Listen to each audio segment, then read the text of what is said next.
Hey Mike, how you doing? Hope you're well. Hope you've had a good day.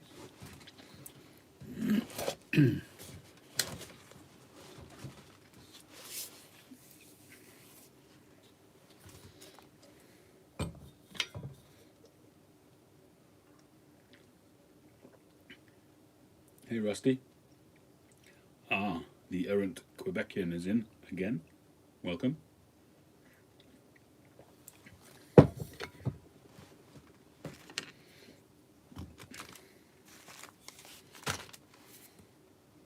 Three bedrooms. Ooh. Yes, I can imagine you are aching. Well, well done for that anyway. That's a heavy dose of arms, shoulders, everything. You're always welcome, Daniel. That's between us. It doesn't need to be discussed here.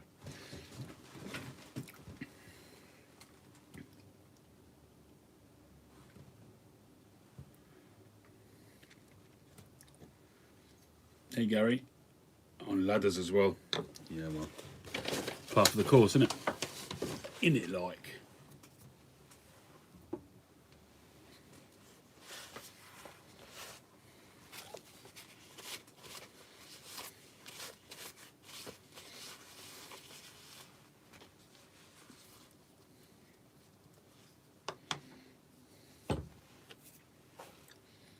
I haven't had my second vaccine yet. No, it's there's a 12. There was a 12-week gap between the two.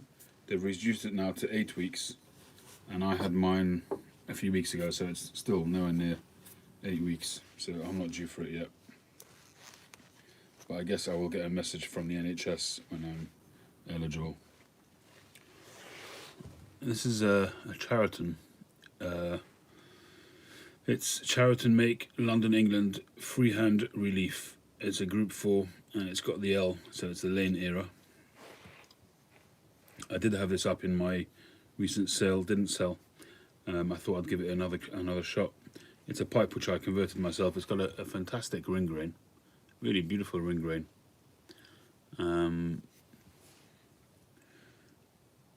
So I'm gonna give it another try. I fancy trying it again. I'm gonna reline it again with honey. It's got a little bit of a carbonization. When I bought it, it had been reamed all the way back to the briar. So I've smoked it a couple of times. I did the conversion to 9mm myself. It's okay, but I didn't do a fantastic job. So, but it's I've got it up on my website actually. I think I don't know if I've taken it off or not. I better take it down. But anyway, I decided I'll give it another shot. I haven't had a pipe yet today.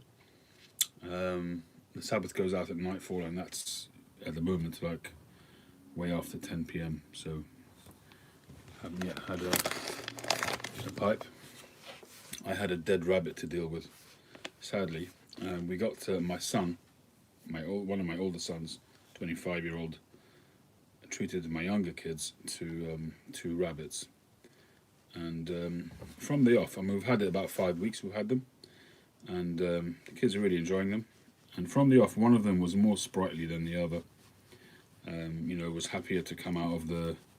We bought a nice big hutch, so they have. When we bought it, it came with a smaller hutch, but we wanted to have a good sort of as best as possible as life as they could get, given the fact that they were in captivity. Bottom line.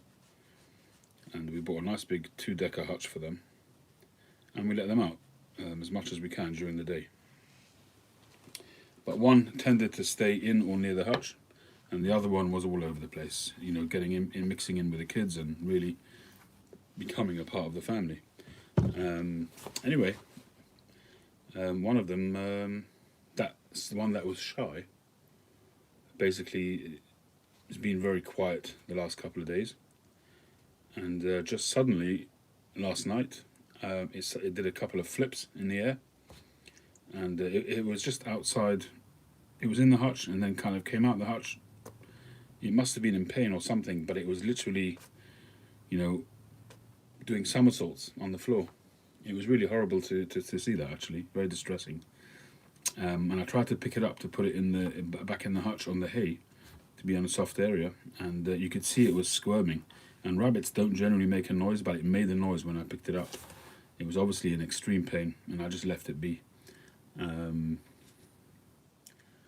anyway, within a very short amount of time, it died.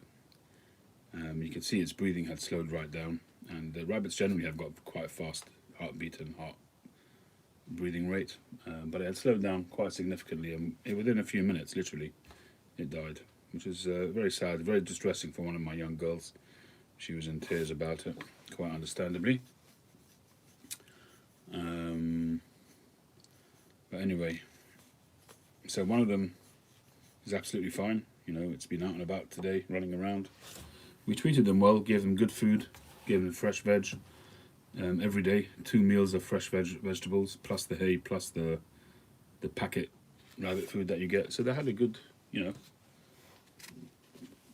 tried to give them as good a life as possible. But one of them, obviously, I think possibly either wasn't right from the beginning, or just, I don't know, wasn't happy.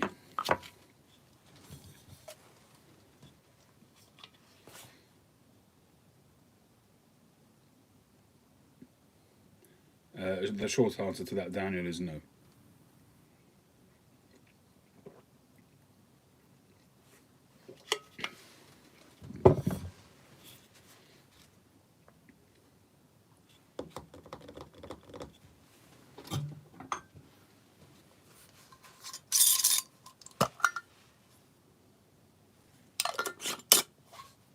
That's 1820. Hey, Welsh Piper, thanks for your message.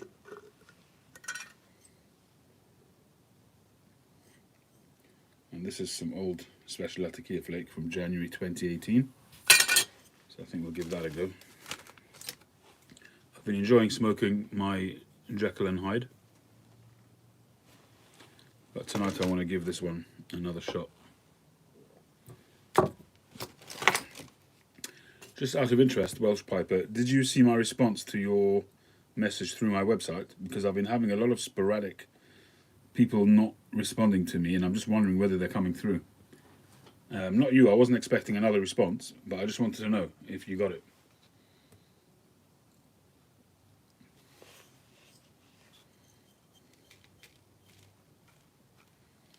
Because if not, then I need to email people directly.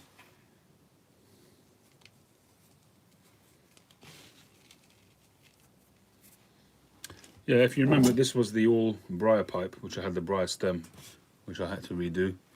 I put a mortar shank extension on there, and a half saddle stem, and worked out pretty well.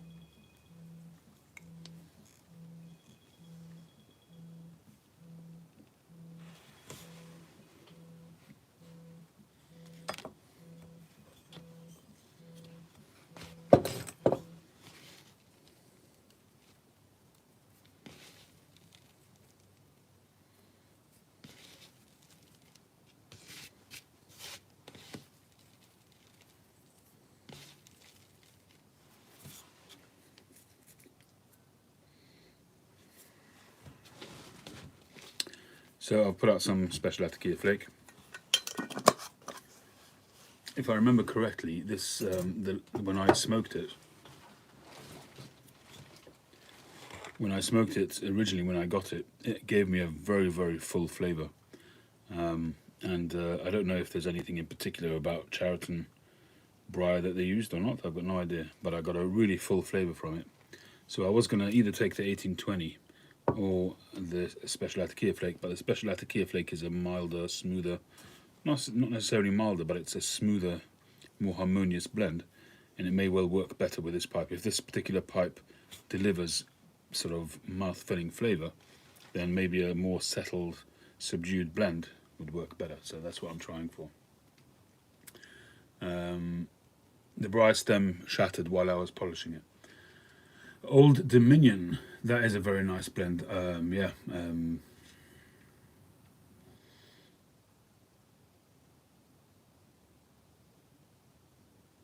Sorry, yeah. James sent me some of that, quite a bit of that actually. He sent me 8 ounces of it, and I've jarred it up. It's upstairs now. I should really make a second jar to have out here. How often do you ream out a pipe down to the briar? Never, is the short answer. But I bought it from somebody who is a reseller of pipes, and he does that to every pipe that he gets. He sells estate pipes, and he does that to every single pipe. I actually asked him that recently, if he does that always, or if it was just happened to be with this pipe. And he said, no, he does it to every single pipe. I guess it gives people the feeling that they're starting like a fresh kind of journey for the pipe. But generally speaking, you shouldn't ream it to the briar. Generally speaking, you should, if you're smoking a pipe day in, day out, then your cake will build up quite significantly. If, like many people, you have several pipes, you may not see the cake building up that fast, and you may not need to ream it very often. I'm trying to remember if the last time I reamed the pipe. Probably the last time I reamed the pipe was an estate pipe that I'd bought in. My own pipes, I don't think I've ever had to ream, because I smoke on a regular basis somewhere between 15 and 20, 25 pipes. I'll smoke others every so often, but on a regular basis, 15 to 20, 25 pipes, and some of them more regularly than that. And they still don't need reaming. You know, they get one bowl smoke or half a bowl smoke through them, then I'll take a different pipe. I don't smoke a pipe in a codger kind of way where I'm smoking it all day long, bowl after bowl. So the pipes don't get smoked enough to need reaming on a regular basis. But you've always got to leave a little bit of a layer. If you keep refreshing it each time, that's no good. You're never going to get a good, reliable, predictable smoke if you're going to keep reaming it back to the briar. So you should always leave, if you're smoking it to the extent that you're getting a thick cake, ream it back carefully. Just leave, maybe a millimeter's worth of cake on there, no more. But certainly no less.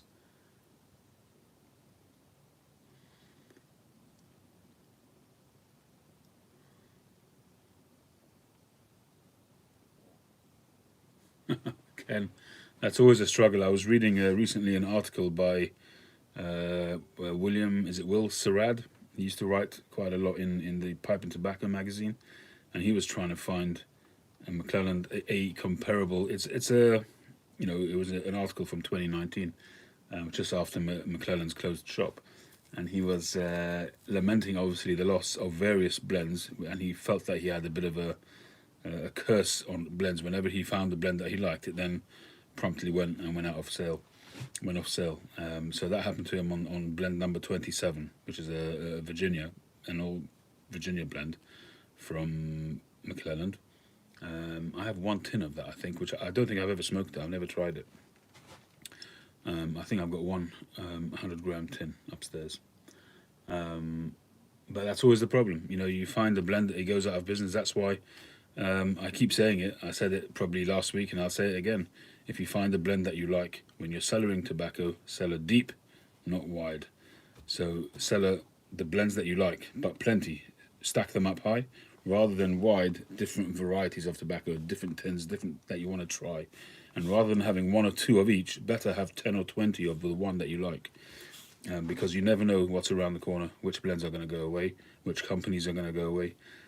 So I do that, but do it in a measured way. You know, you don't have to go out and suddenly spend £1,000 on tobacco unless you're a millionaire. But otherwise, you just, if you, as your money allows, buy a tin here, a couple of tins there, and very quickly you'll build up. You'll build up your cellar.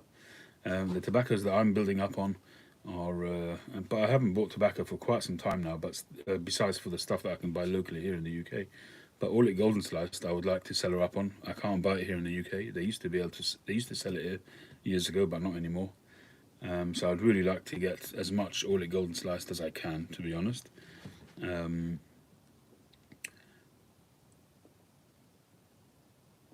Northwoods, if I have the opportunity to stock up on Northwoods, I would get Northwoods. I've got a reasonable amount, but I haven't got a huge amount. But I've got, I don't know, probably in the regions of £1, maybe a bit less, of Northwoods. I don't smoke it as often as I used to, so it's not the end of the world. And even if I ran out of it and it wasn't available anymore, you know, I'd still be okay. There's plenty of Latakia based blends.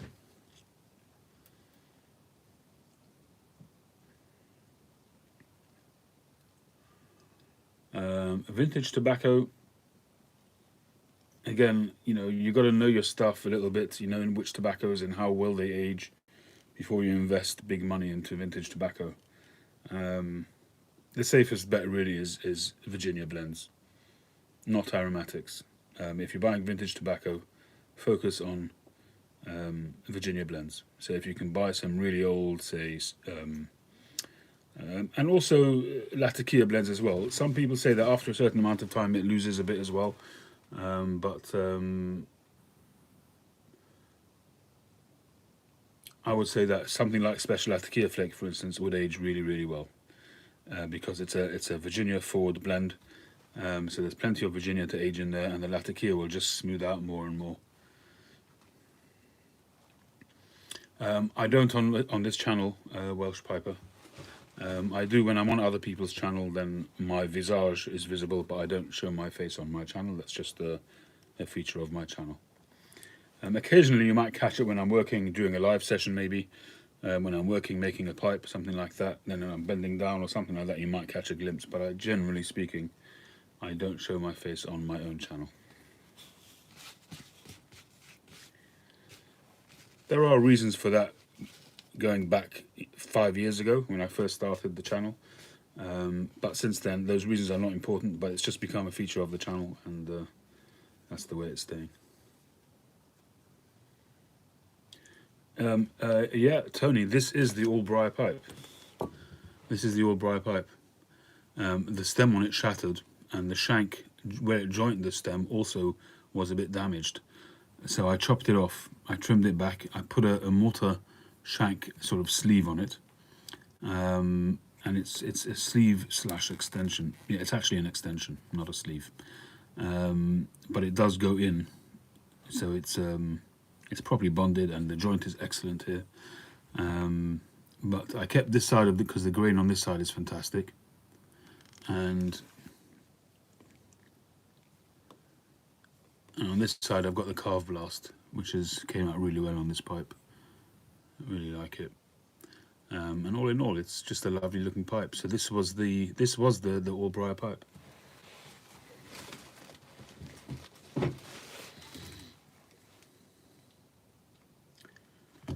Would I ever make a spigot pipe? Maybe. I have no idea. Possibly. Good evening, Andrew. How you doing?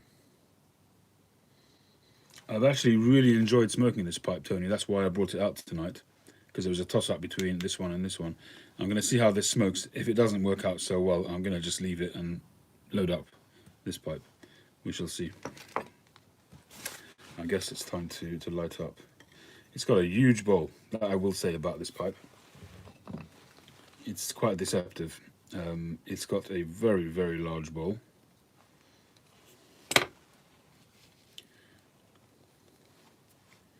At the moment it's all sticky because of the honey.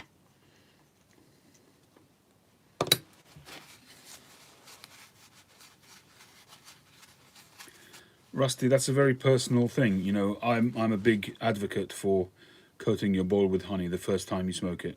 That's just me. If you're getting a Peterson, the chances are the inside is already coated, so you may not feel the need to do that.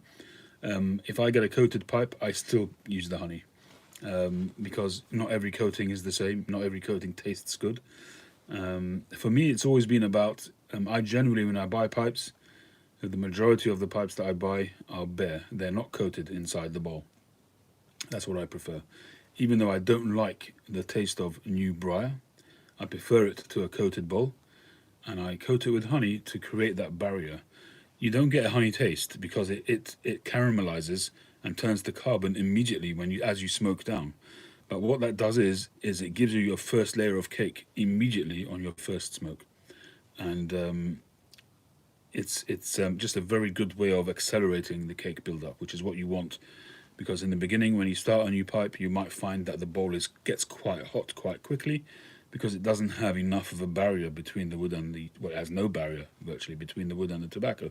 As you build the cake up, it creates a little bit of a heat resistance inside, between the inside of the bowl and the walls of the pipe, and that allows it to stay cooler. So when you first start off a new pipe, take it slowly. Don't puff away at it, because, you know, although it's very rare, but there is a possibility of cracking the pipe. It's very rare. It's very unlikely, but still, you could cause damage now, which will only surface in years' time when it gets to a certain age and the pipe gets tired, and it might then only surface. So just don't take the risk. If you're starting a new pipe, with a cake, without a cake, take it easy. Sip on the pipe. Don't chug at it heavy like a train. Wait till you've got a bit of a layer. And if you don't get the best smoking experience from a new pipe in the first, say, half a dozen smokes of that pipe, don't worry about it. Don't set it inside and say, oh, I don't like that pipe, and then trade it or sell it. You're not going to get the best smokes for the first. Some, you know, pipes will give you that, because, you know, if you're lucky that you get a piece of braai that is really well seasoned, and it will just be a sweet smoking pipe. But a lot of the time you won't. So give it a chance. What I do oftentimes with a new pipe is I'll smoke a heavier, more fuller flavored blend, so it disguises any sort of negative flavors that are in the pipe while it's new. And then I will slowly, if I want it for Virginias or something lighter, I'll slowly go down to something lighter.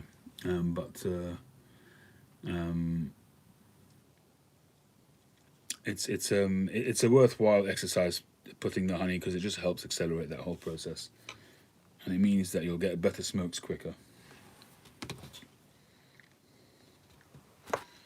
Hey, Stony Long.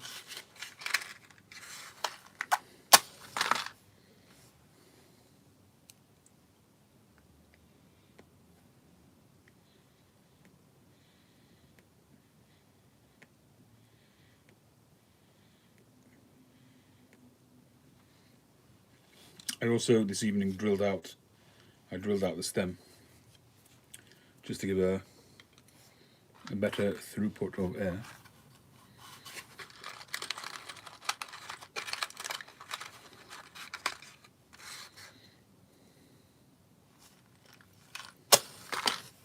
Well, I wouldn't use Lakeland to break in a pipe unless you like Lakeland tobacco, and I do not like Lakeland tobacco.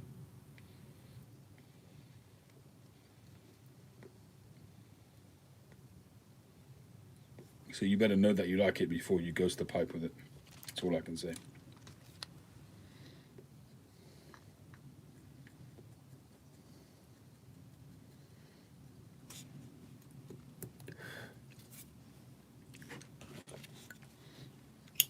Hey, Paul.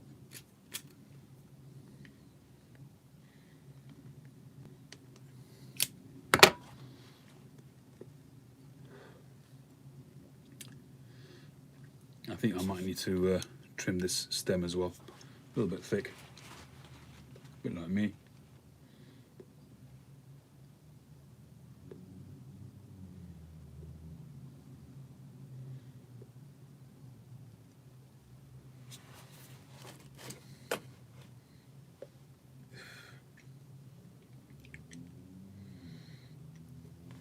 Just going back on the comments, Ken, the half saddle going with a half blast. That's a very good point. It never even occurred to me that. But yeah, it's quite symmetrical that way, isn't it?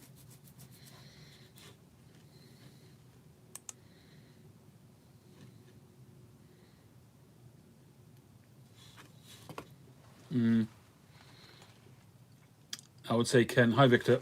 Ken, that's not always the case in my experience. I suppose everybody has different experiences.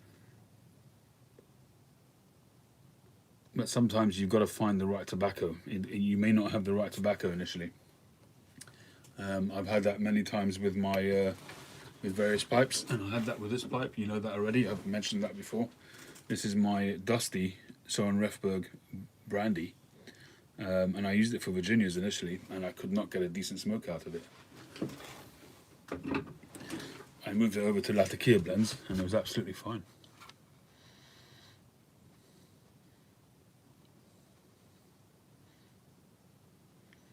I've got my pipes up on the top shelf, but they're still covered in dust. I don't really have a suitable place to put them in here. When I first set up this workshop, I did it in a very rudimentary way, very workshopy, rather than as a pipe workshop. So what I've got here is the main sort of bit of furniture, and here is this workbench, which takes up most of the room.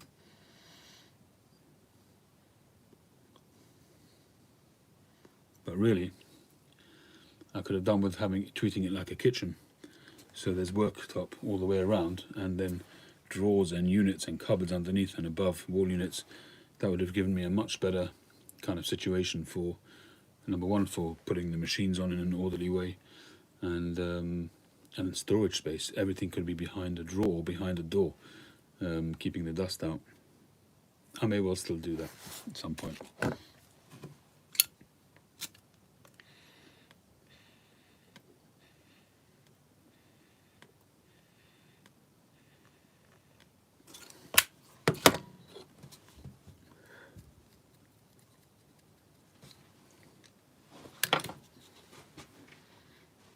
What pipe do I use for aromatics?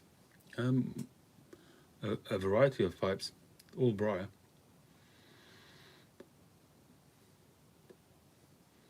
I've got a Stanwell Golden Contrast that I use for aromatics, and the rest I think mostly are my own LCS pipes.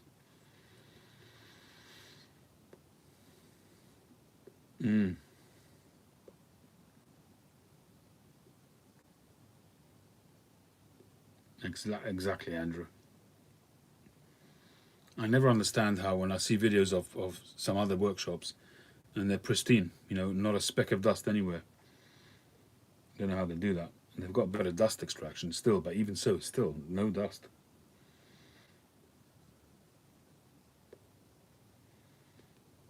I really do think that the dust extraction that I've got is just not up to it, even though it's a professional, it's a trade dust extractor.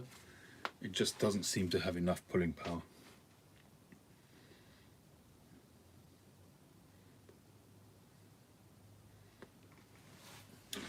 You need to search that, Victor, but what a lot of people do is they'll dip it in honey. They'll dip it in honey, or they'll leave it in a jar with a. You should check it online. There are various ways of doing it. I'm no meerschaum expert, but yeah, beeswax, or sorry, not honey. Beeswax is what I meant. Gary's quite right.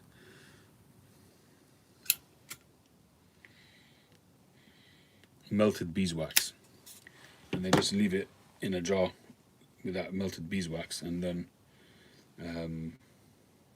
I think you have to wipe it off again before they smoke it, but something along those lines. I'm not an expert in that, I'll be perfectly honest with you.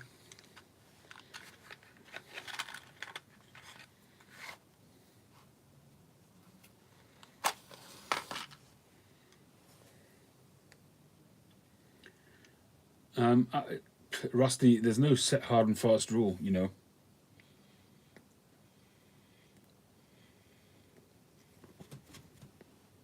Nobody's going to stop you smoking a pipe that you've used for aromatics and then going and smoking it with a Virginia or a Latakia or a Burley blend. It's a matter of personal preference. Since day one, I've always dedicated pipes to a certain genre of tobacco, but not everybody does. Plenty of people will just pick up a pipe and pick up a tobacco regardless. It's your own personal preference. I prefer to keep them separate. There are some people out there who go to the next stage where they'll only smoke a particular blend, even within a genre. But say Orlik Golden Sliced, that's my Orlik Golden Sliced pipe, and they'll smoke nothing else in that pipe. I don't go to that extent, but some people do.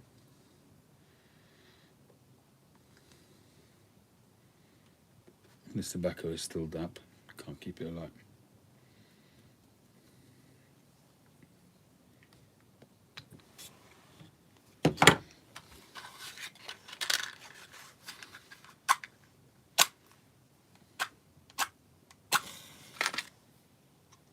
The French Culinary Channel. No, I haven't seen that.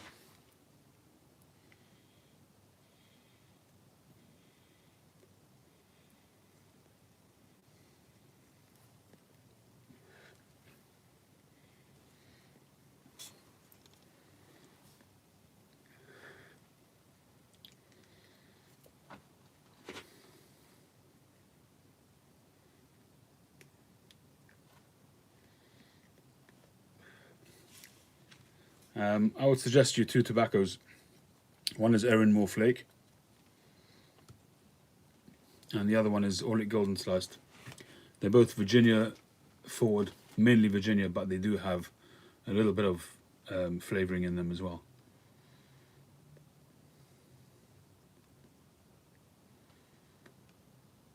And if you want to go to Latakia based blends, there's lots of crossover blends. But the one I'd recommend, it's quite a full blend though, is Northwoods from Boswell Pipes.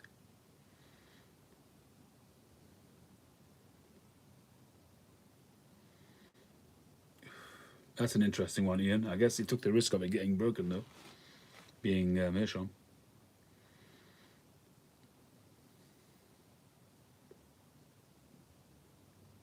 A Voisin pipe? No, never heard of it.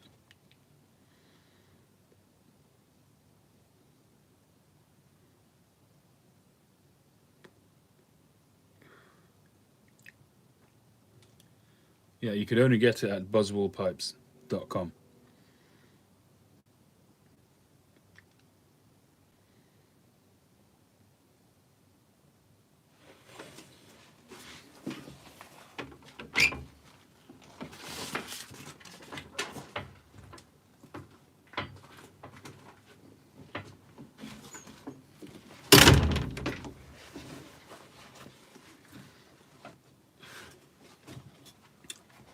Would I say Orlick is similar to Solano 633? 633 I think is Virginia with Perique. So they're different blends, but I guess there are similarities. Orlick Golden Slice does have a little bit of Perique in there as well. Not that you'd know it, but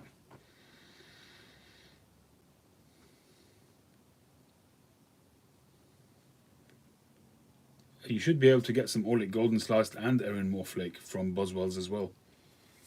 So maybe try them all, Rusty. They have their own blends, but they also have factory blends as well.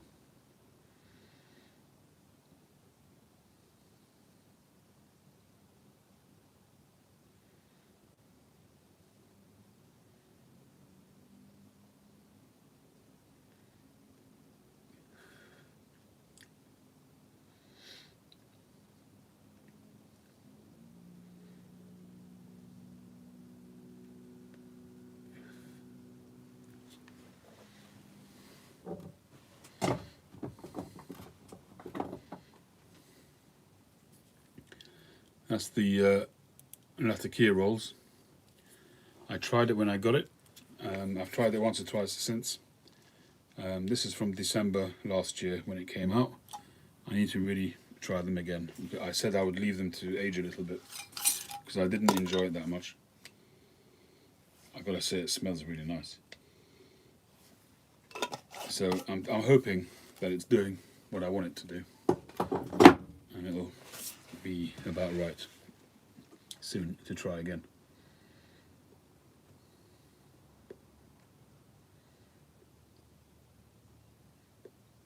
Hey Todd.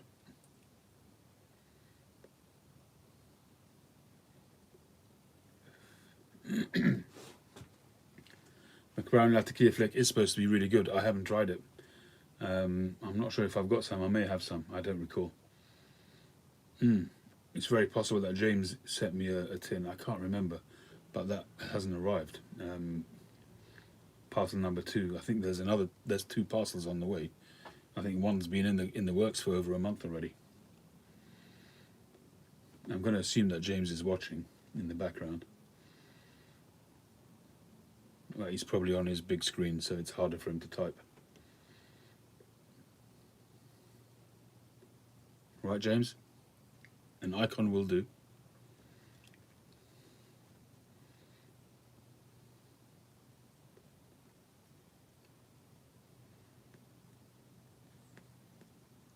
Right, we're underway now. This pipe is burning nicely.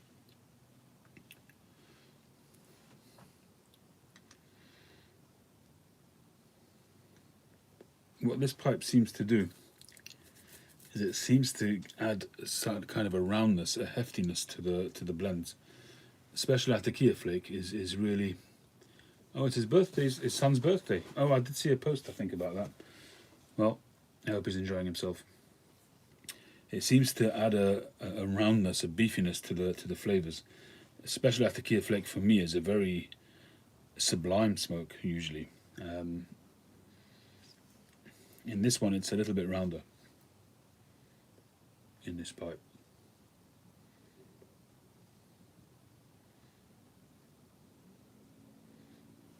Smooth. It sounds like it's a smooth blend, Ken. I'll have to give that a try. I think I do have a tin of it. I'm not entirely sure. I know I've got a McConnell's, a Robert McConnell Latakia flake, which has been sitting in my cellar for a good while. And I've been wanting to try that. Any of you guys tried that?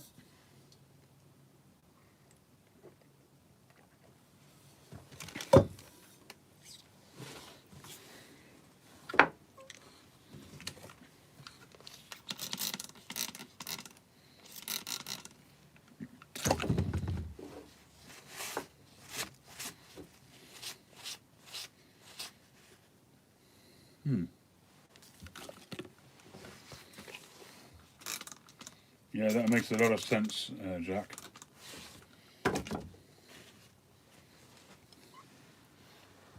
It's got some nice grain on this block.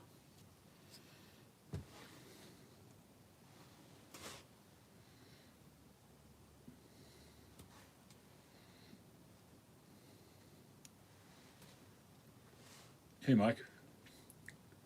You've had the Scottish flake, what, Robert McConnell?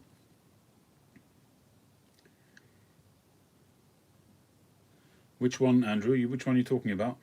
The Robert McConnell? Latakia? Mike. He's still there. That block wants a sandblast, does it? I'll ask it. Do you want a sandblast? Am I bleeding somewhere?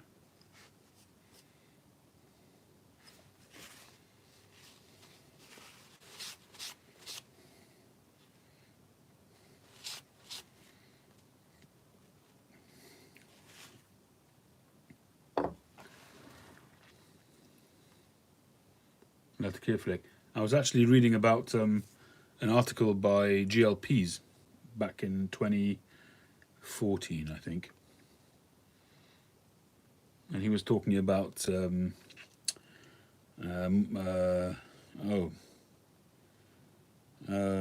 of his favourite Latakia blends. It's one of those hard to get ones made by Sobrani. Bengal slices. The original Bengal slices from the 70s. He's got a bunch of it cellared. Or he had at the time anyway.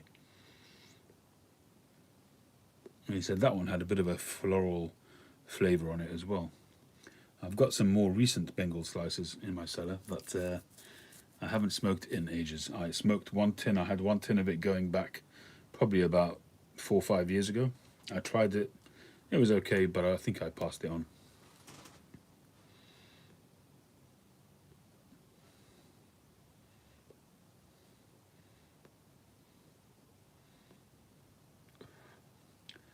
I don't smoke many plugs. No, my thing is really flake. I like flake tobacco.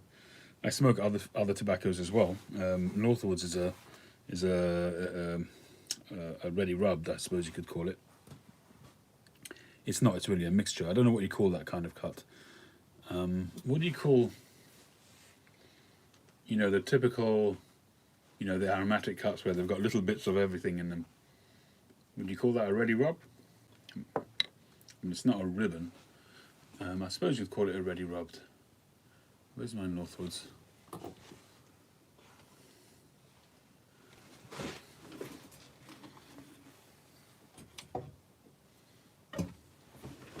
A shag? Maybe.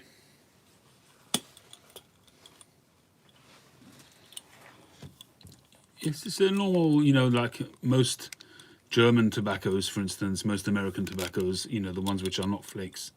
They're just a mixture of everything, bits and bobs. Yeah, so either you'd call it a ready rubbed or maybe not ready rubbed, because ready rubbed generally means a flake tobacco which has been already rubbed. So it usually looks more ribbon-like, if anything, thicker ribbons. But I don't know, maybe a shag is the right way.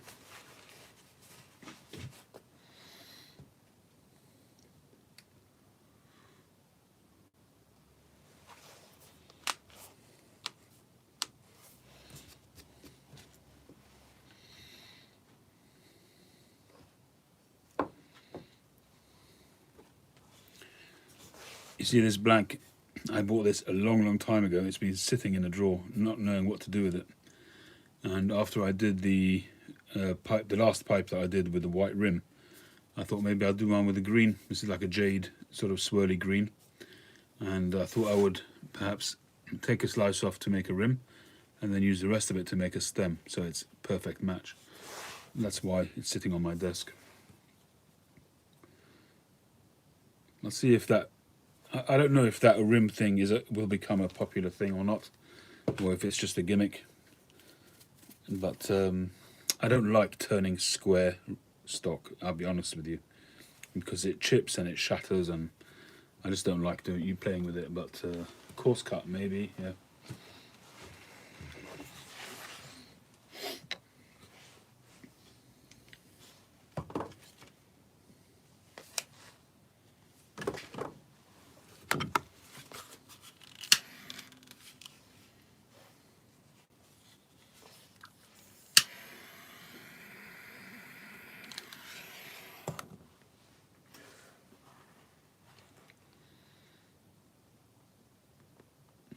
I've seen Mark Tinsky's pipes, but I've never seen one with an inlay like that.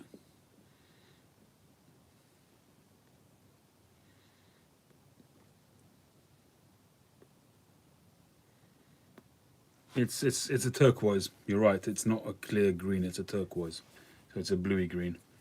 It's actually a beautiful color.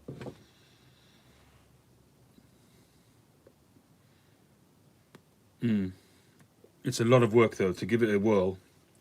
Now I'd like to see the first one sell though. I mean, I had another look at the pipe on Friday, and I was thinking to myself whether that sort of the little sand pit on the side was maybe I should have just taken a view on it and maybe just carve blasted the whole pipe. I don't know if I need to start being more critical with the briar.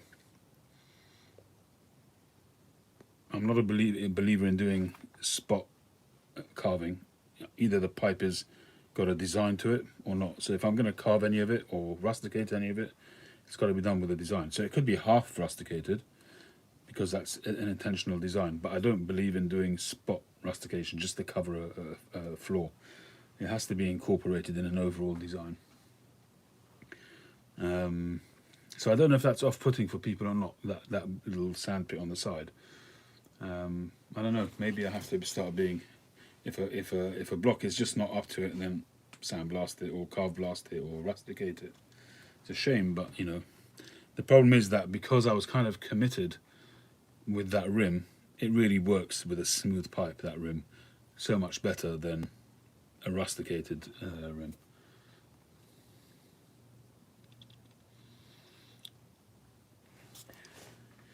Well, Andrew, the saying goes in Only Fools and Horses, he who dares wins.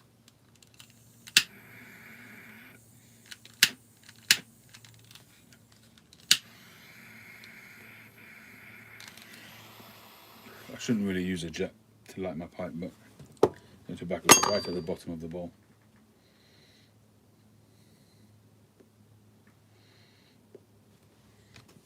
I'll tell you something else, Andrew.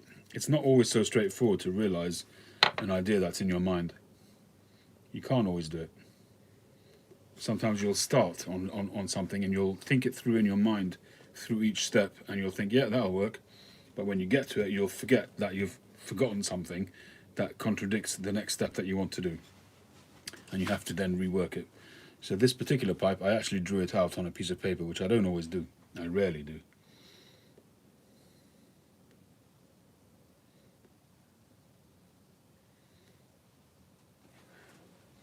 A shank ring, yeah, that would be good as well. I originally did that on the last pipe, but I had an issue with the stem. As I was doing the stem, it cracked, so I had to change the stem out. So rather than do another stem with a band, I just did a stem that would match it and used the white sort of pearlescent stem.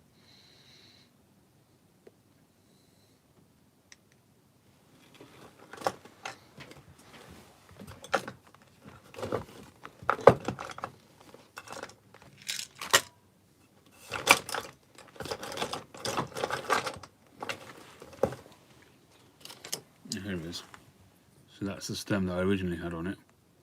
So I had the white band. That's originally what I intended, but there's a crack there.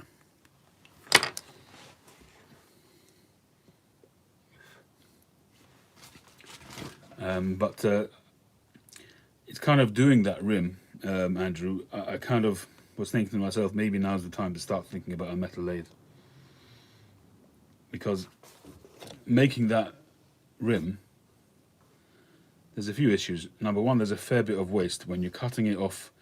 If you looked at one of my pictures on Instagram, you'll see that when I first started off, I had a cylinder of that white stuff, and you have to cut it off.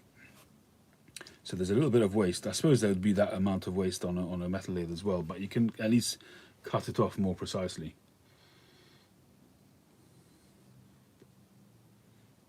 But getting that width to match and to cut in precisely with the bowl so that there was literally no gap, you know, it had to be really, really precise, and literally shaving off nanometer after nanometer till you get it exactly right. It's very time consuming, so I don't really want to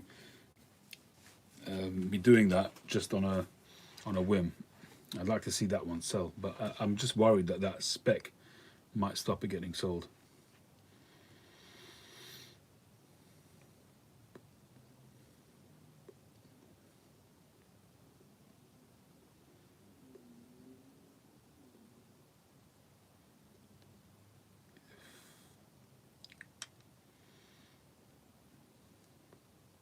Hey Paul, how you doing?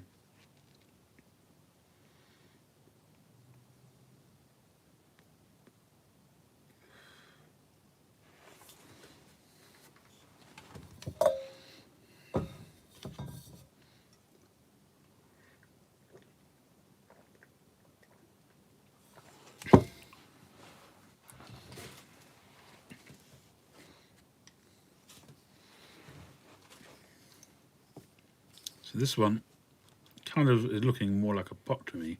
The height, it's a little bit got a bit of width. So I was thinking of doing a pot, maybe slightly bent or straight stem shank, and then doing that green rim on the top. But I don't know if it's gimmicky or silly to do it or not. I haven't really made my mind up yet.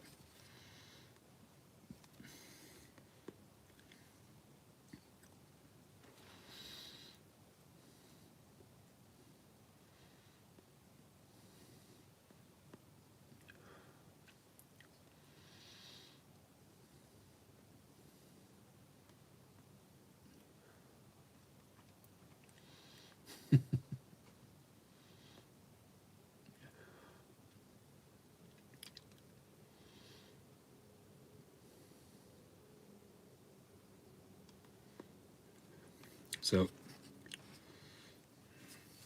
but you're right actually, Josh. I don't know if you were just taking the mick before about Sandblast, but it does have a nice ring grain on it. But I think that this one needs to be smooth. It's got an interesting grain pattern. You know, basically if you have a look at the base here, you can't really see it, but the bird's eye concentration is to one side.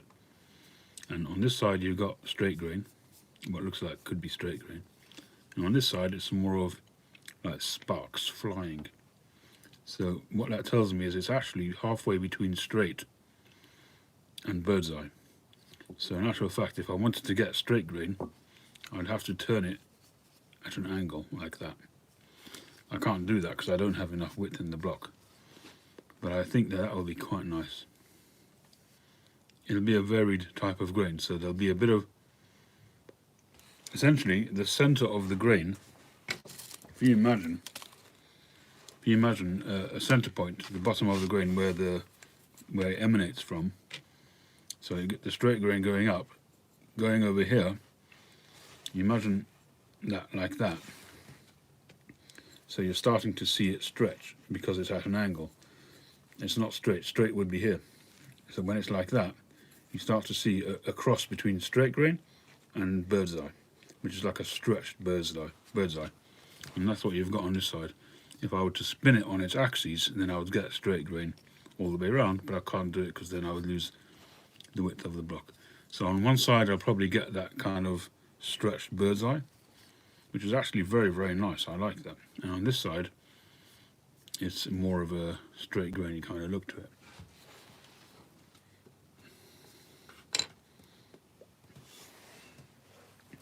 Speaking of Welsh Piper, has anybody seen John? He hasn't been on for a while. I was thinking of actually dropping him an email.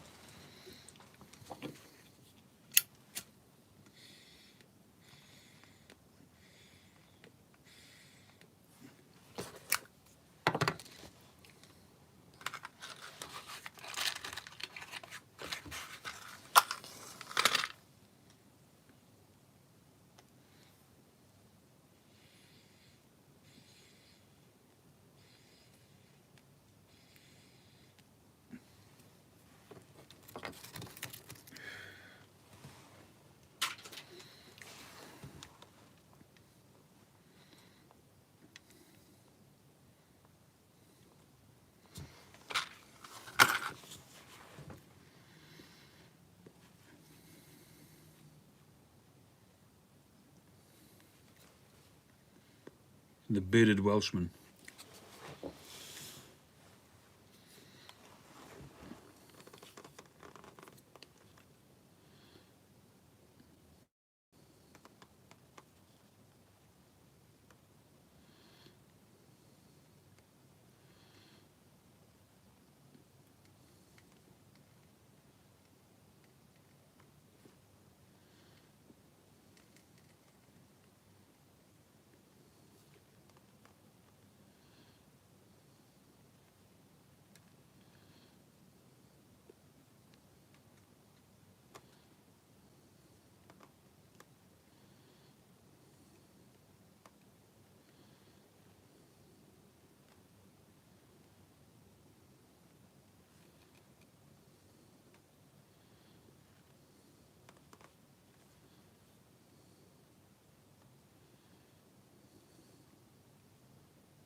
Okay, I just sent John an email. Let's see what he says. How do you say love in Jewish? Jewish isn't a language, Jewish is a religion.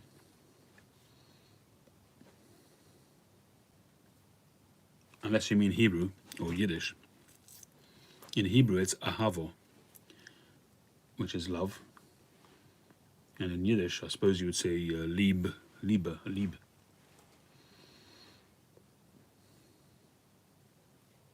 Hey Caleb. You smoked another Ramon Ayones specially selected. Nice one, Andrew. I had one on Friday actually. And I think I've still got part of it left in the ashtray.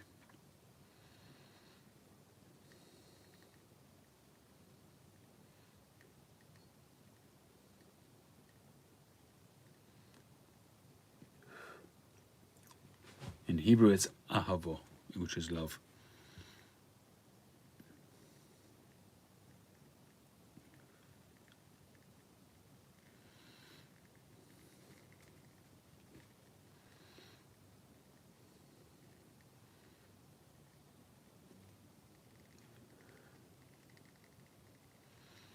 Yeah, if you speak German, Yiddish is a kind of a mixing pot of Hebrew and German and Aramaic, but mostly German and Hebrew.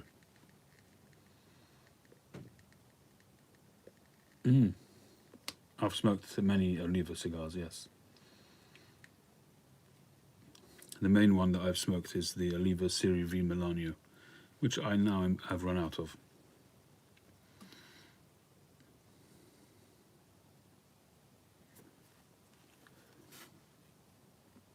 I mostly smoke the Robusta size, but I like the Perfectos as well.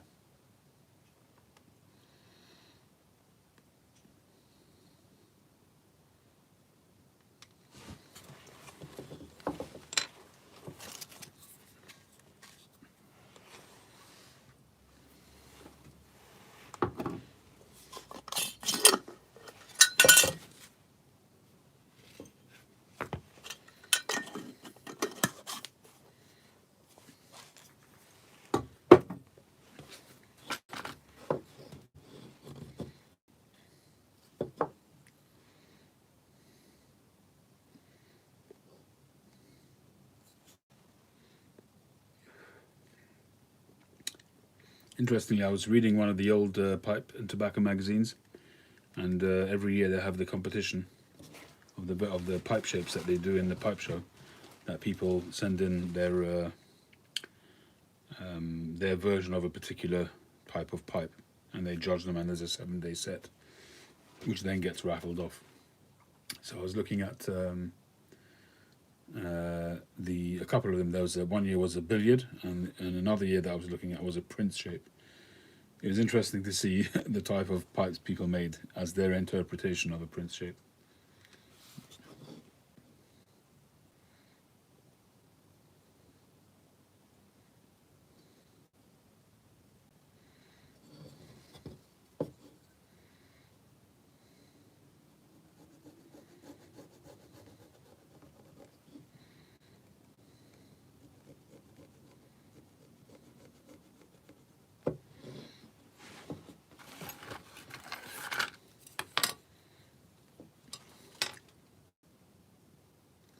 Can I teach you Hebrew? No. Short answer. I don't have Hebrew as a language. I have it because I've studied it, but not as a language. I can get by. If I went to Israel, I could survive, but I don't speak it really.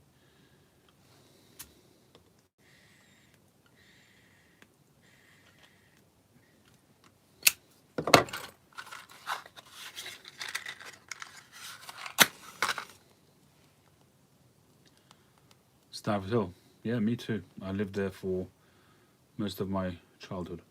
Well, all of my childhood, actually.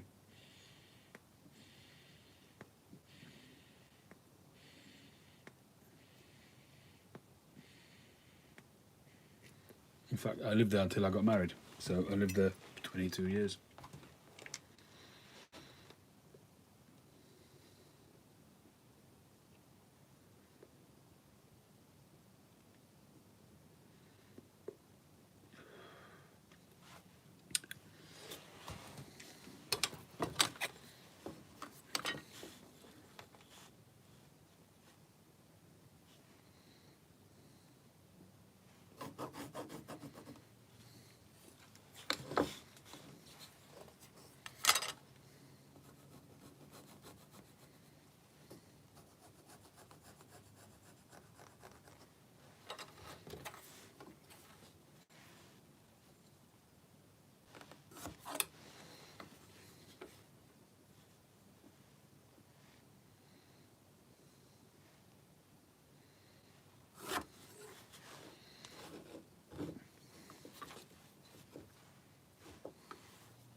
So a bit of a pot shape with a Danish kind of sort of bent to it.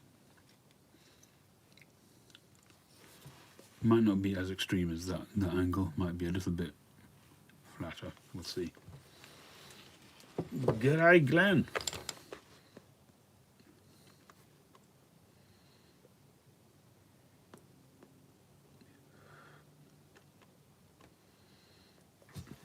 I think that the apple shape and the billiard shape are the most popular. But in terms of sales, I would imagine the billiard outstrips any other shape. Mike might be able to confirm that or not.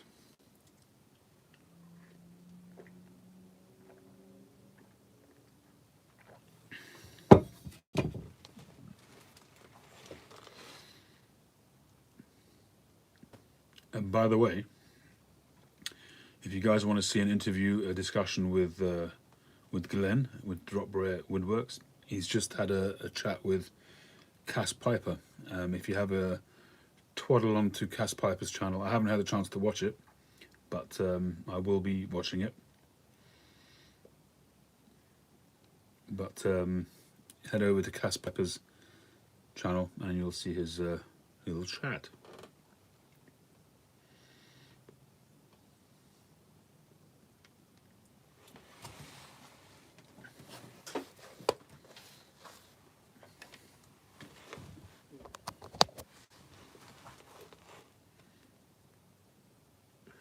Oh dear. Ranting about what, Phil?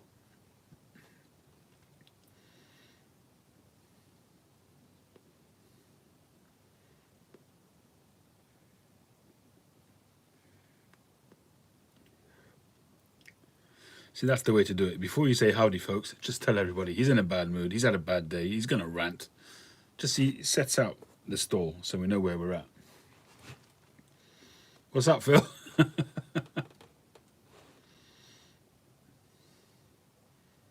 $5 gas, $7 pound pork butt.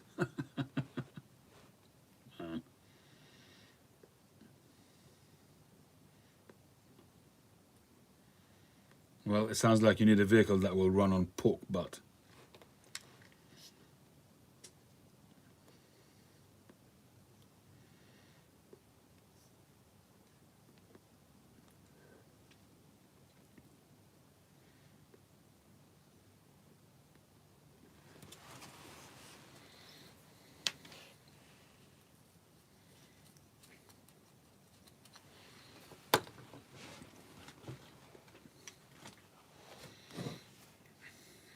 What's up, Phil? How you getting on?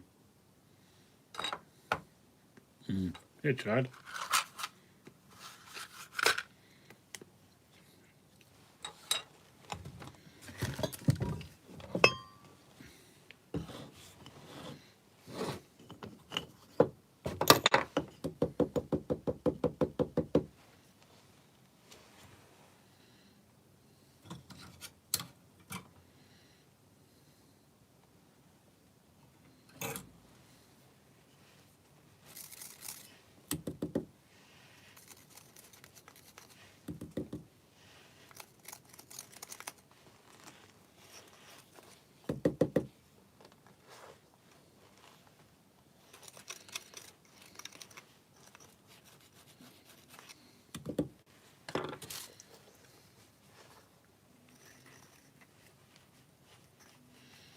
Well, the remains of this pipe is chardism.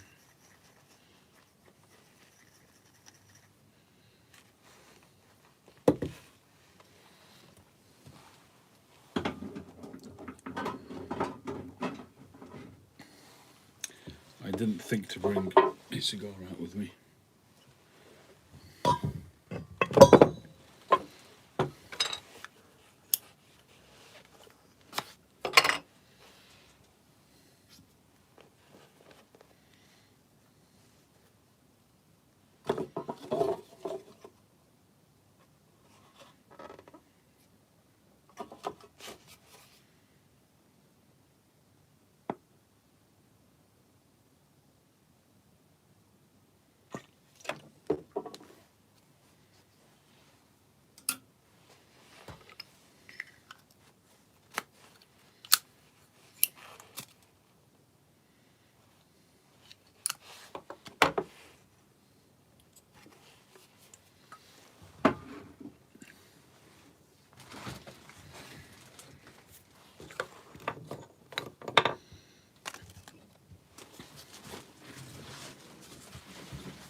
Still got a leaky roof in here. I thought it got a little bit sorted, but I came in tonight and it had been raining a bit today. And good job that I cover up my lathe when I'm finished working, because puddle just underneath the lathe. Well, at least the lathe was dry.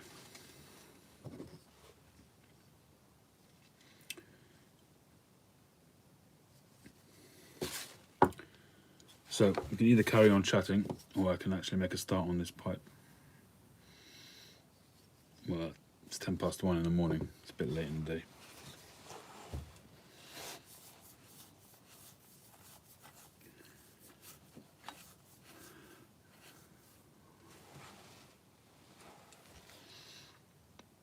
No rain in West London? Well, we definitely had some rain.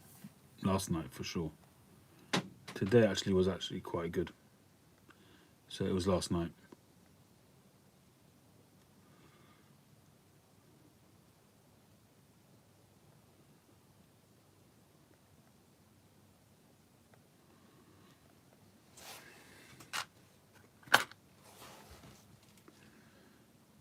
Do I barbecue food much? Not that much.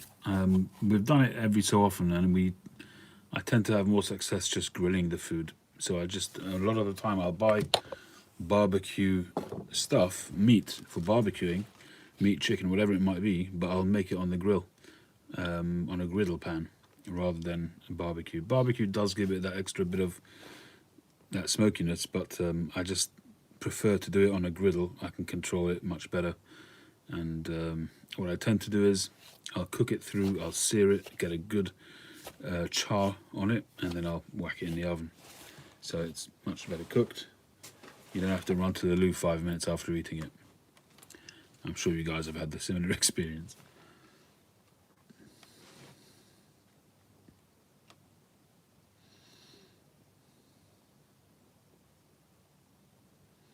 Yeah, I haven't done it in a while, Phil. I do have a lathe polish waxing, a tub of wax for it. I do it every so often. I do need to do it again. You're quite right. I haven't done it in a while.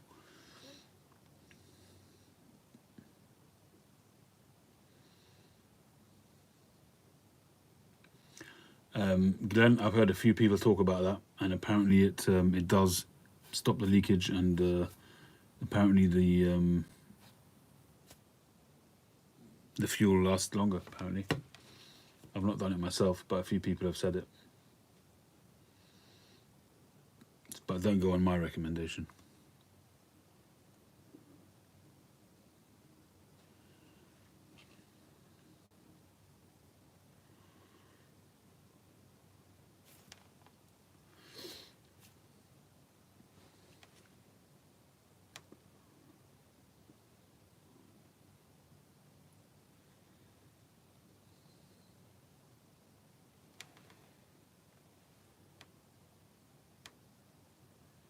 It absorbs better. Okay, so it gives you a greater capacity.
Do I leave my tobacco and a dedicated car pipe in my vehicle?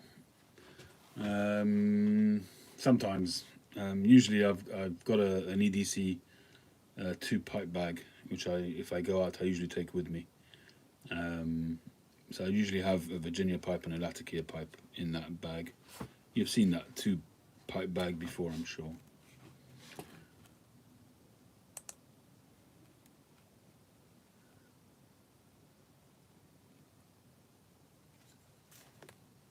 Do I still use my Peterson lighter? Yes, I use that lighter that stays on my desk upstairs. They're just not. They're very nice lighters. They're really in the old boy style of lighter, but they're just not built like a tank. So they're okay, but they don't stand up to a lot of abuse. So I just leave it at home. I don't take it out with me.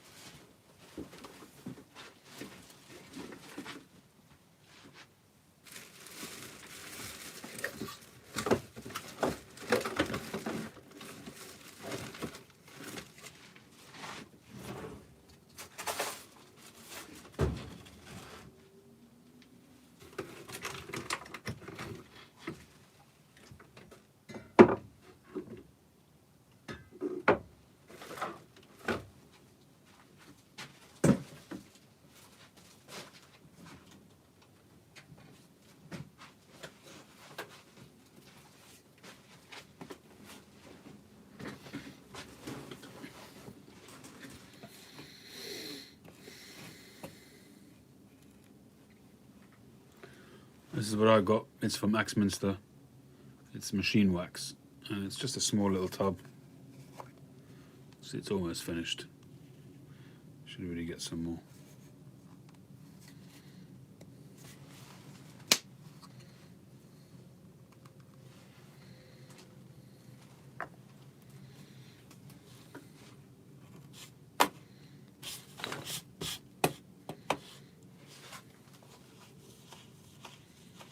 Yeah, I use a Zippo outdoors as well.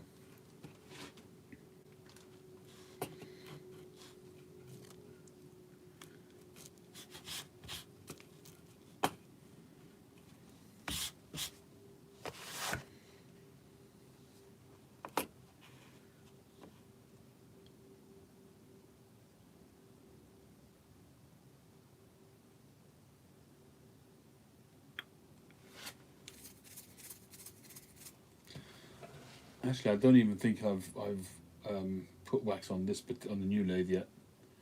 I've used it a lot on the old lathe, but not on the new lathe. I guess I should.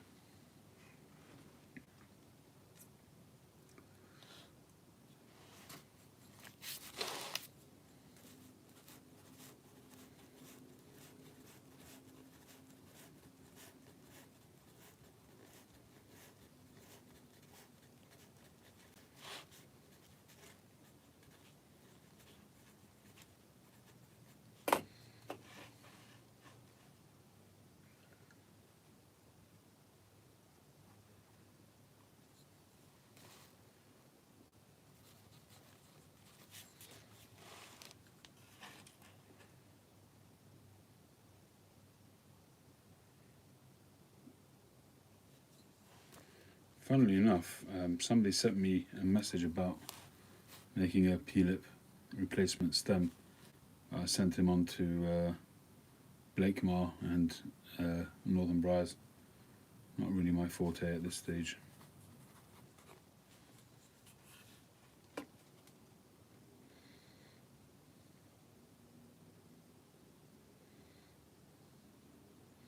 How long have you had that old boy, Victor?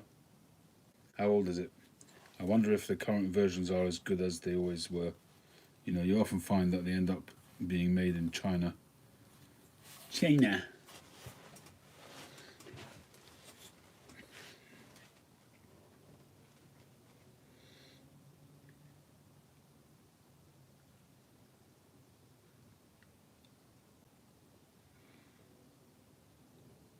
Yeah, I use Briar. Very, very, very occasionally I'll make a mortar pipe, but generally speaking, it's Briar. Yeah.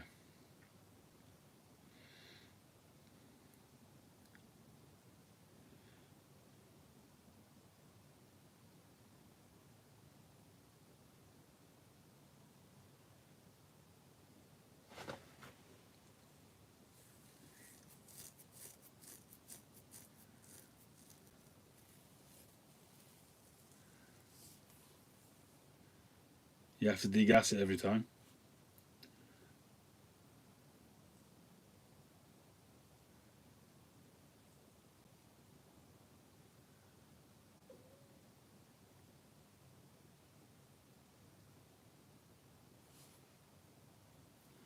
Well, it's a Zarkar. It's not an old boy, is it?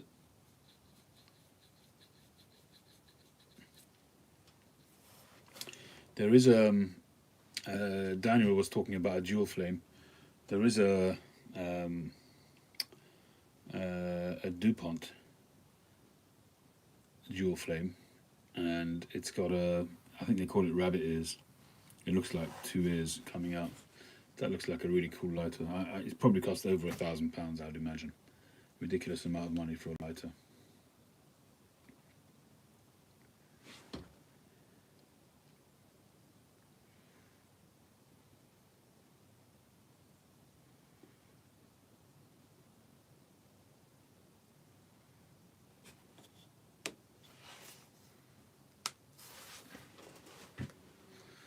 And in terms of the Calibri, I think that one is a jet and a soft flame.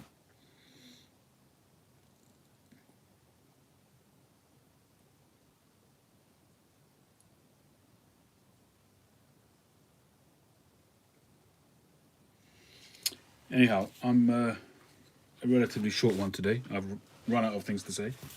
I'm happy for you guys to chat in the background, but I don't like taking up your time when I've got not much else to contribute. I've been making a note of people who have taken part in tonight's episode so far. So I've got 25 people who have been commenting. I'm going to be putting those 25 names into a hat.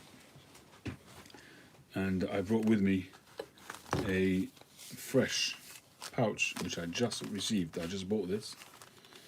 This is a pouch of JF Germain's 1820 flake. So that's pretty hard to get. It's all out of stock everywhere. And that's a 50-gram pouch. It's a full pouch. So I'm going to be drawing a little impromptu giveaway in a couple of minutes. Unless if you don't like Latakia blends, then let me know. I can exclude you.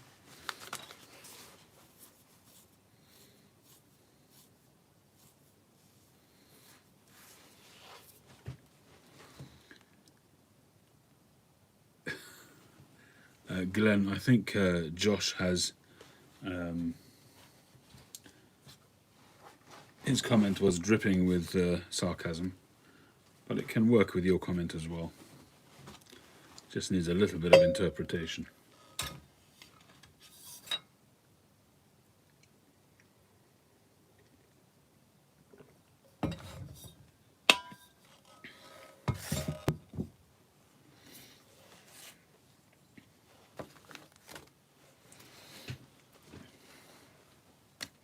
Well, I'll leave your name in, Mike. If you happen to win, you can nominate somebody else, or I can redraw.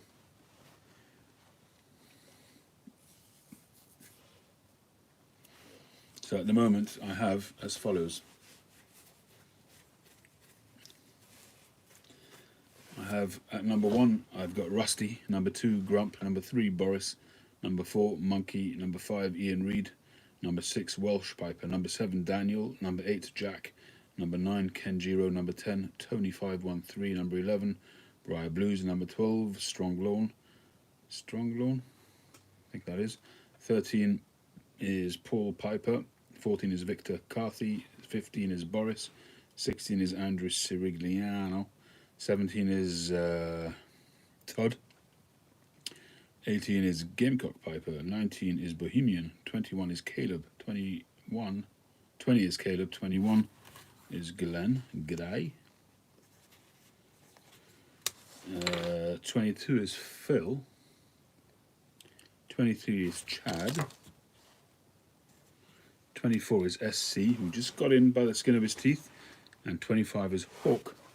And those are the names that are in the hat.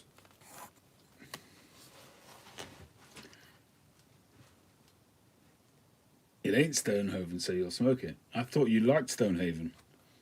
I got you a pound bag of the stuff. Ah, shame. I have to keep it for myself. Victor is number 14. Yep.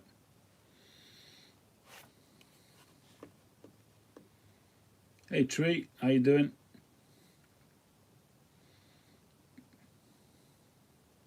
Hey M49, how you doing?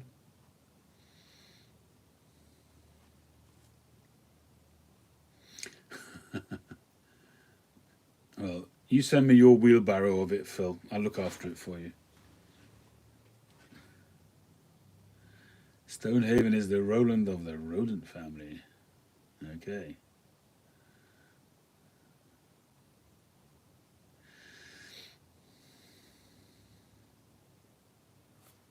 Alright, let's see if I've still got the app here.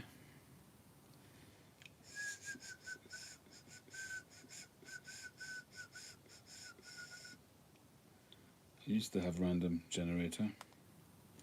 I'll just do it on the screen. I'll show it to you while I do it, of course. Random number generator.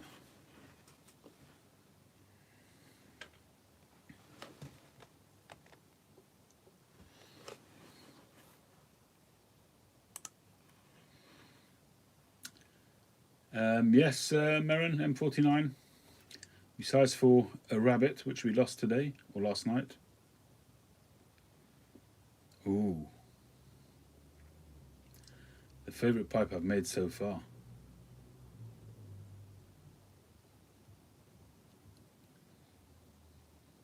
That's a very good question.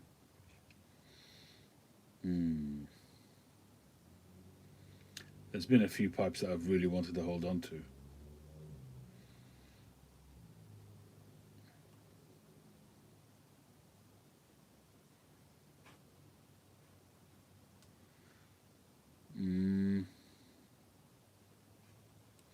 Yeah, I got that M49. As I say, besides for the loss of a rabbit last night, we got 2 rabbits and one of them died last night, inexplicably. But besides for that, a couple of kids, a little bit of a tummy bug, but other than that, all right. Thank God. The favourite pipe I've made so far.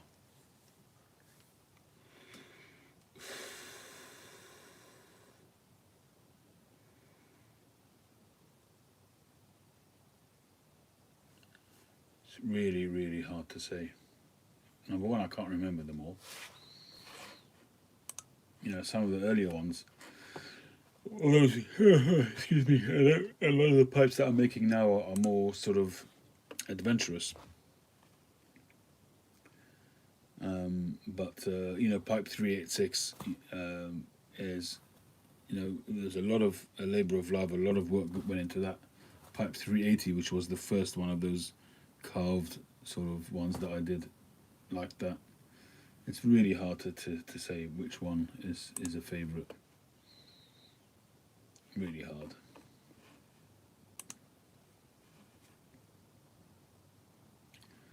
But I would say that in terms of pipes that I would have liked to have kept for myself, I would have to say that some of the sandblasted pipes, I have only had 4 or 5, although I didn't do the blasting myself, but the shaping of the pipe and the fact that I sort of realised that it would be best sandblasted and then sent it out to get it sandblasted, got it back, and just delighted with the result. That was, you know, the recent princess pipe that I made for Steph. That prince shape worked out really nice.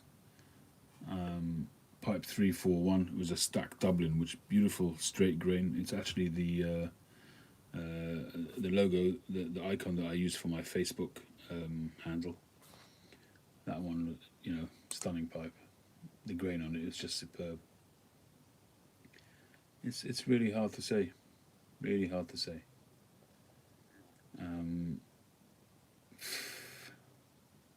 Rusticated pipe that I sold to Tim, a little bent billiard, you know, one of the first carved blasts that I did. Really beautiful pipe. But I don't know, I can't really answer that question, to be perfectly honest with you. Stonehaven is the larder of performance cars. God, I remember larders. the original Ladas. Nowadays they're a fancy car, but the original Ladas, the ones which were Fiat knockoffs. Oh man, no, not the Puffer. Although that was the first sort of, probably one of the first freehands that I did, which came out really fantastic. But the stapler is interesting. Yeah, Phil, those spirals have been, as I say, labour of love. A lot of time goes into those pipes, but they are really, I mean, if they come out, they're great.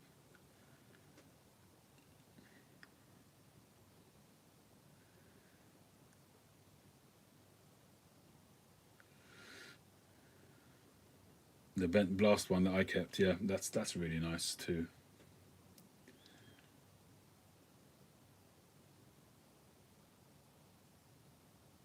Yeah, that's a good call, Josh. This one, which is the birthday present one. Um, it's a lovely pipe. It's a gorgeous pipe, but it's not what I would say is my favourite pipe.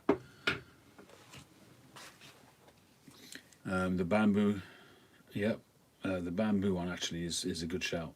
That's a good shout because that was a lot of work as well. But in terms of certain aspects of it, it's not my best pipe because it's obviously that was my first ever interaction with bamboo.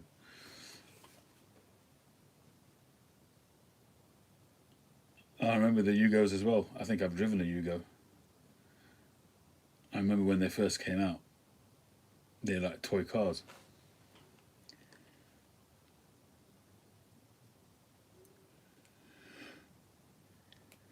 One of my uncles up in Manchester, he doesn't live there anymore, but he always had Ladas. He got a Lada, then a few years later he got another Lada. He obviously liked them. That says a lot about him. Yeah, not to 60 in 3 days. That definitely rings a bell. But oh, what pieces of junk the Ladas were. Absolute junk. I mean, the Ladas now are really our Volkswagens nowadays. They're not Russian anymore. But they were a joke, those cars. Trying to steer one of those was like steering a tank. It might be built like a tank, but it was like driving one and all.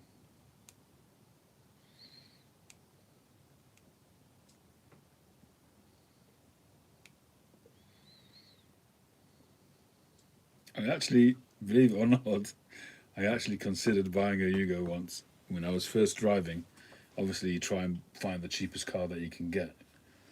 And I did consider, I think I even test drove a Yugo. It was brand new at the time, I think. I was working out some kind of HP deal or some, so I can't remember exactly what it was. But even brand new, it felt like a piece of junk.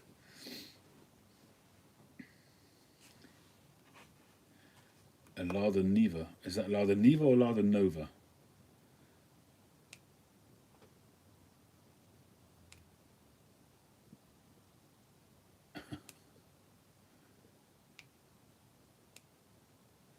I've had my fair share of cars in the last 30 years, 30 odd years. I've driven a lot of cars. Hey James, how you doing? Still one of my favourite ever cars, and I've had better cars than it. But my favourite memories is a Honda Accord hatchback. Um, Later version was called the Honda Aerodeck, but it was a hatchback, a three-door hatchback, 5 speed, 1.8 engine, and power steering, which in those days was the early days of power steering. But it had awesome power steering, literally one finger type of power steering. And this is why the NSX is one of my favourite kind of dream cars because I know what the gearboxes are like, and they're all very similar. The gearbox, if you're used to, for instance, driving in those days, before that I drove I think it was a Vauxhall Cavalier with no power steering. Also, absolute like steering a tank, but it was a nice car. It was an SRI. It had fuel injection in those days. But it was a 1.8 5 speed gearbox, which even in those days as well, 5 speed was quite an advancement. Power steering, and it went like a rocket. It was, as I say, 5 speed, 1.8, and in those days, 1.3, 1.4, and 1.6. 1.6 was already a big engine. So this was a 1.8 on a small little hatchback car. Went like a bomb, and I loved driving that car. I remember at the time, I was a teenager at the time. I was working in my first proper job. It was a company car, and I sort of had a fantastic stereo put inside it. Changed out the gear stick for some kind of flashy gear stick. I can't remember what it was. I did a few bits and pieces. I put in a remote control alarm, which in those days was virtually unheard of. The stereos and the alarms and all these things cost a fortune in those days. I remember I had to, I had an arrangement with the car installation company, and there was no Halfords who would do it like they would do nowadays. And 2 hours later, you've got your car back. You had to book it in a couple of weeks in advance. I used to go to Audio Car Centre, which was in Lee Bridge Road, and I knew one of the owners. I got to know him very well, and he would let me pay off, so I could give him post-dated checks or whatever it was. And I remember I stuck in a system in one of my cars, in that Honda, a Sony disc changer system with a proper whacking great big amplifier, big 6x9-inch speakers in the back, speakers in the front with tweeters. Don't ask. I was crazy. I think I spent about somewhere between £1,500 and £2,000 on that stereo. And I reckon that one of the fitters was bent, because not long after I had it fitted, what I had made was the rear parcel shelf, because it was a hatchback. The rear parcel shelf, I had that taken out, and they built a rear parcel shelf made out of wood, covered it in audio sort of fabric, so you couldn't see the speakers or anything like that. And bolted underneath was the disc changer and a big amplifier, and you could see nothing. But one Saturday, which I don't drive, and I don't drive on the Saturday, on the Sabbath.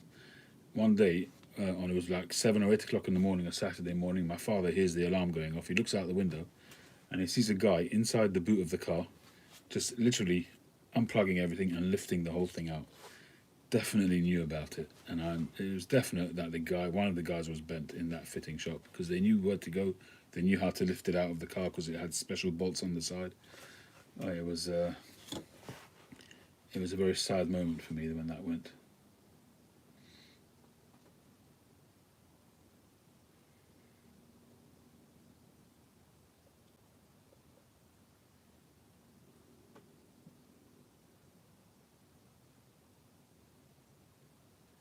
Yeah, the manual chokes. Yeah, I remember those. I had a couple of Alpine stereos as well. Alpines, I liked Alpine stereo. I liked them, the ones with the little green buttons, the green glass looking like buttons. I liked those. I had an Alpine amplifier as well, which was fantastic.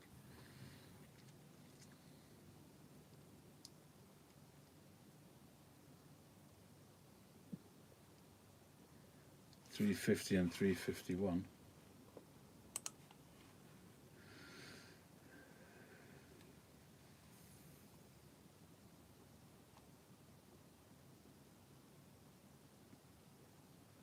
Yeah, 350, yeah, that's true. I'm just looking for 351 and 351, the Magnum. Yeah, so that Magnum, funnily enough, the guy who bought it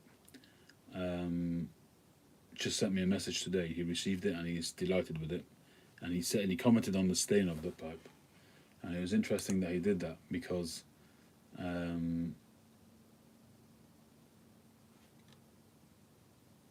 I first did it, I stained it and whatever. It was perfectly fine. It was a nice pipe, beautiful Magnum sort of shape, well balanced. But I wasn't happy with the stain. When it was sold, I decided to restain it. I sanded it all the way back and restained it, and it came out so much better. I took it to a higher grip. I didn't have to do it. The pipe was sold, but I wanted the guy to get a really nice finish on the pipe, and for my own pride as well, my own pride in my work. So I sent, I completely resanded it, restained it, and got a nice comment back when the guy received it, saying, complimenting the stain, which was really nice.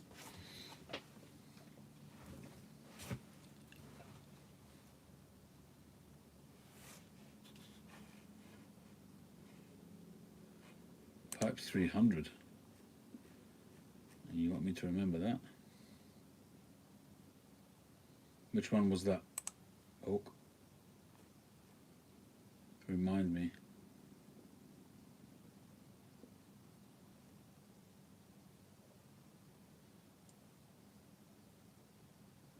Oh, 300. That was that a bent apple maybe?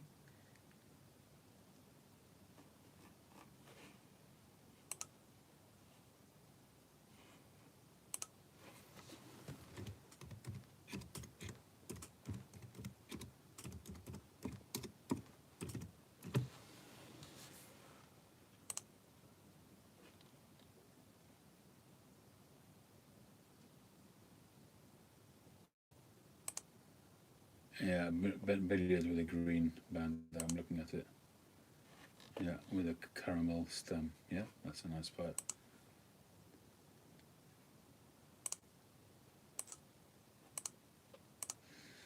I do look back at some of the pipes that I've made sometimes, and I think to myself, did I actually make that? You know, and I don't actually repeat them. So I really ought to just go through my videos and my pictures and just look through them and just redo some of them because you know some of them are really great.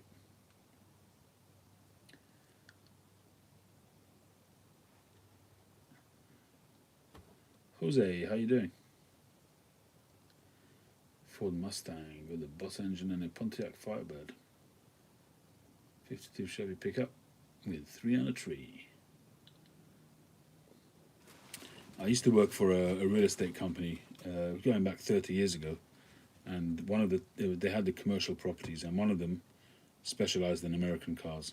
You would wet yourself seeing the cars that they had. Unbelievable, stunning vintage American cars, just absolutely stunning.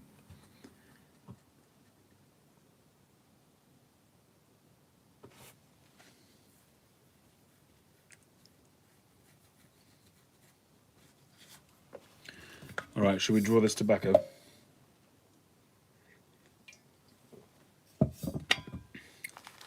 Okay, so earlier on, I wrote down 25 names. A fresh pouch, which I received just the other day, 50 grams, 1820 flake from JF Germain's. I haven't even opened it, but I can smell it and it smells great. All right, Josh, that'll do. Boca to Boynton. Hot Rod, how you doing? Oh, we've got a few additions here. All right, so the randomizer is one. Let me move you along.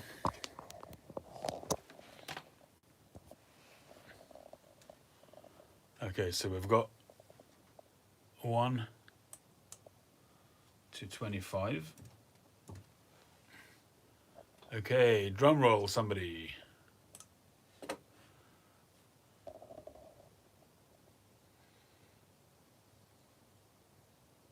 Thank you, Josh.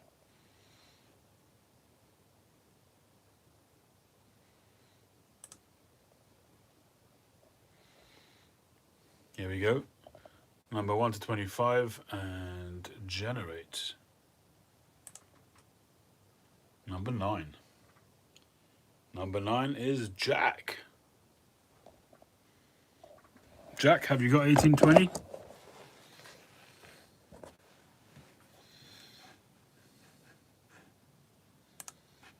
Do you want to give somebody else a go? If you haven't got it, then by all means, and if you have got it, by all means as well. Your choice. It's yours.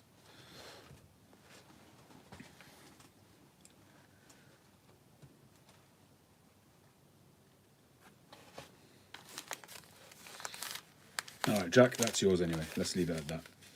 I don't want to put you under any pressure. So I will put your name on it.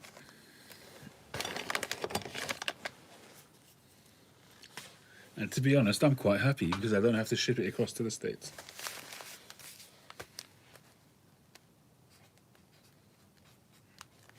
Not that I wouldn't have loved to do so to all of you, of course.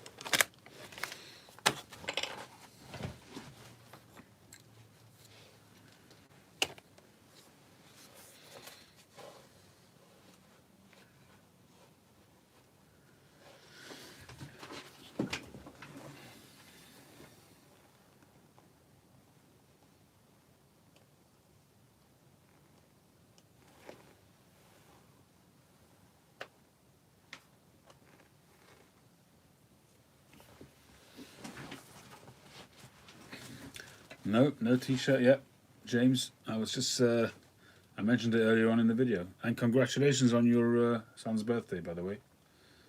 Many happy returns.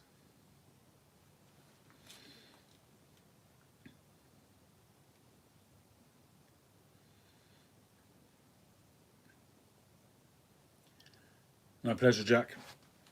I'm very happy that you've got it. And I'll probably forget, but remind me, and I'll try and put in some McClellans in there for you too, because I know you're desperate to try some. In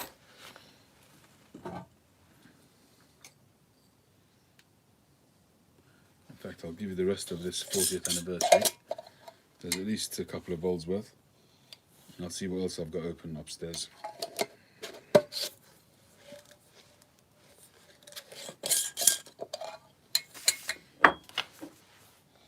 It smells wonderful.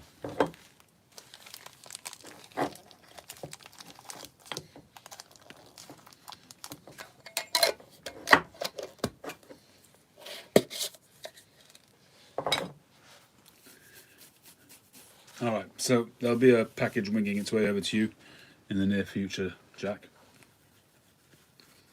As with all the other packages that were bought last week, they're all on their way.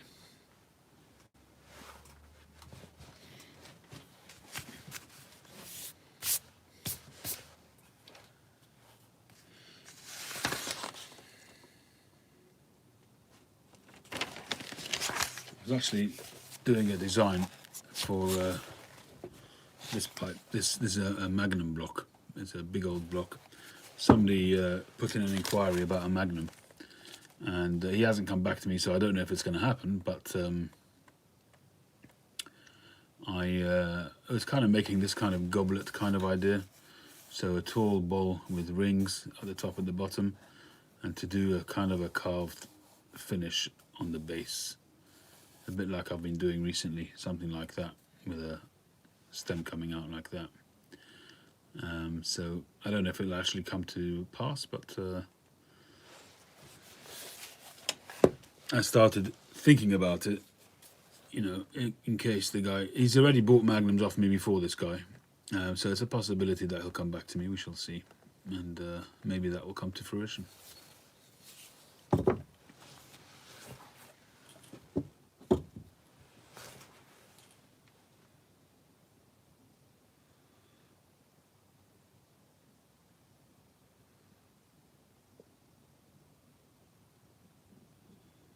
Hey ACW, how you doing?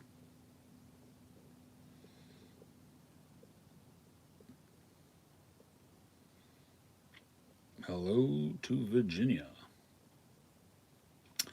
All right, I'm going to wish you all well. It is 10 to 2 in the morning, so I'm going to head back inside. I wish you all well. Thank you for joining me.